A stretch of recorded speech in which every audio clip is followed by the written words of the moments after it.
the best performances I thought of week one was Brighton. They beat Everton by 3-0. And now it's Manchester United for them. What do you say for this one? It's just, listen, as average at home as Man United have been over the last 12 months, it's still hard to bet against them at home. They didn't play particularly well last week against Fulham. Yes, they were better. They had a couple of chances. But overall, it was hardly an inspiring display. This one's at Brighton, though. This one's at Brighton. Yeah, but with all due respect to Everton, a win at Everton against 10 men is hardly knocking down Hadrian's Wall. You know what I mean? So I'm not really looking too much into what happened with Brighton at Everton. I just think Manchester United at home, it's very difficult to bet against them. And Brighton might go into this game a little bit cocky. They might be thinking the same as you, that beating Everton 3-0 away means that you're just really good and we're going to go everywhere and outplay teams. It may be a wee bit of a wake-up call for them. Maybe a wee bit wake-up call for the manager as well. I just think United at home will get it done. Get it done. Not be brilliant. Get it done. The game's at Brighton. Oh, beg it. Man, it's okay. I beg your pardon. Of course. I thought the game was at Old Trafford. No, the game is at Brighton. Brighton were away first week. Man United were at home. So. You could have stopped me 10 minutes ago and told me. I did. And we went, yeah, it's okay. Don't worry about it. So now what do you think? Brighton against Man United at the Amex? I'm going to go for a draw. Okay. I'm going to go for a draw. Yeah. It's a completely different ball game away from home. No question.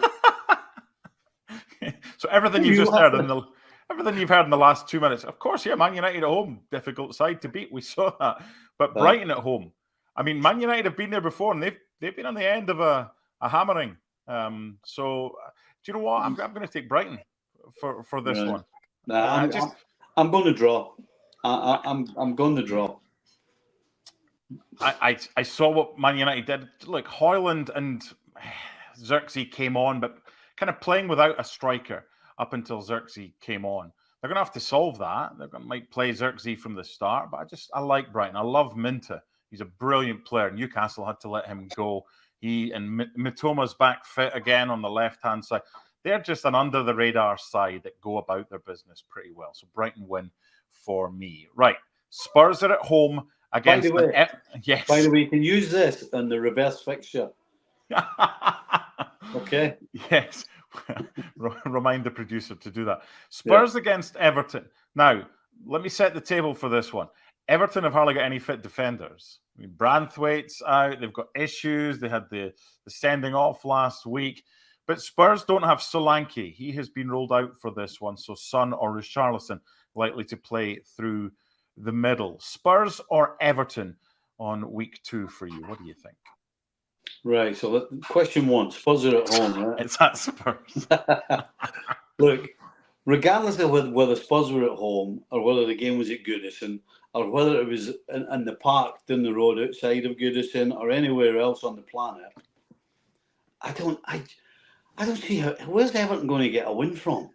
I mean, I just don't see it. I think Spurs will have had a rather large kick up the backside from Postecoglou after the last game against the last game at home. Away from home against Leicester, where they drew 1 each and they should have been 3 or 4 up. So Postecoglou is going to be all over his Spurs team. And as I said, they're playing against an Everton side that, I mean, really, where's a goal coming from? Where's a clean sheet coming from? I just can't see anything other than Spurs victory. Yep, keep it simple. Same as you. It could be by 2 or more goals. Fulham too strong for Leicester, do you think, at Craven Cottage? I think so. I was disappointed with Fulham at United last week. You know, they looked as though they were a little scared, and they shouldn't have been. They had opportunities to go forward, and when they had those opportunities, for some reason they didn't really go for it. So I was really disappointed with Fulham. However, How Leicester get a point against Spurs is beyond me. I thought for an hour they were absolutely atrocious and looked like a championship team that had just come up. I mean, I was sitting talking to Dan, watching it, talking about relegation already. So I don't see how Leicester get anything from this whatsoever. And then Fulham at home will be better. They'll be more attacking. They'll certainly be up for it. And there'll be too much for Leicester. Yeah, I'm looking forward to seeing Emile Smith-Rowe in that number 10 position, especially playing with Muniz and Anthony Robinson. If you're a fantasy Premier League player, could be one of the ones that you should be looking at. Okay, on Sunday there's a couple of games. We'll get to Villa Arsenal right at the end, but on Sunday there's a couple of games. Wolves taking on Chelsea. What do you reckon for this one? Oh, Wolves. That was quick. You don't have to listen against Chelsea. You don't have to do anything. They'll just implode themselves. Just don't give them anything. Don't do anything stupid. Don't give them anything. Obviously, you try and go forward, but don't leave holes because they're not capable right now of hurting anybody. I mean, I said earlier on the game with Servette was just. I mean, they were awful, and at home against City, I mean, they could still have been playing and would never have scored. So yeah, I mean, Wolves just. Don't do anything silly. Don't give them anything. Don't give them anything for free because they'll give you stuff for free. The way they try and play out the back, okay, I guess everybody tries it, but right now they haven't quite mastered it. Let's be kind and just say they haven't mastered it. So yeah, I see a Wolves victory. You have to go back to September 2019 for the last time Chelsea won at Wolves. I'm going to sit on the fence for this one. I think that'll be a draw. I'm with Stevie. I just don't know where the Chelsea goals are coming from. Maybe they'll prove everybody wrong. What about your boys? Liverpool on Sunday against Brentford at home. What are you expecting? Expecting 3 points. I expect to see the Liverpool that we saw in the second half against Ipswich, particularly at home, where they'll be pushing forward and going at it. You know, Arne Slot looks to me as though he wants to play on the front foot. And certainly at Anfield with the crowd behind them, they'll be playing on the front foot. So Brentford are going to have one of those days where the goalie's the man of the match and they defend for their lives. Maybe get a break, maybe get a goal. It's going to be one of those. If Brentford get anything from this game, that's how it's going to be. Because I think Liverpool will be certainly out the traps quick. They'll be going at them 100 miles an hour and getting after it. I absolutely expect a Liverpool victory. Yep, makes two of us, and let's end with a good one. It's the late kickoff on Saturday. It's Villa against Arsenal. Who do you like? Had to go against Arsenal. I thought last week, first half in particular, they looked like the Arsenal of the last couple of seasons. Just completely and utterly dominant. Didn't put the game away early enough. Had to wait for Saka to get the second one to kill the game off, but it just looked dominant. I wasn't particularly impressed with Villa against West Ham.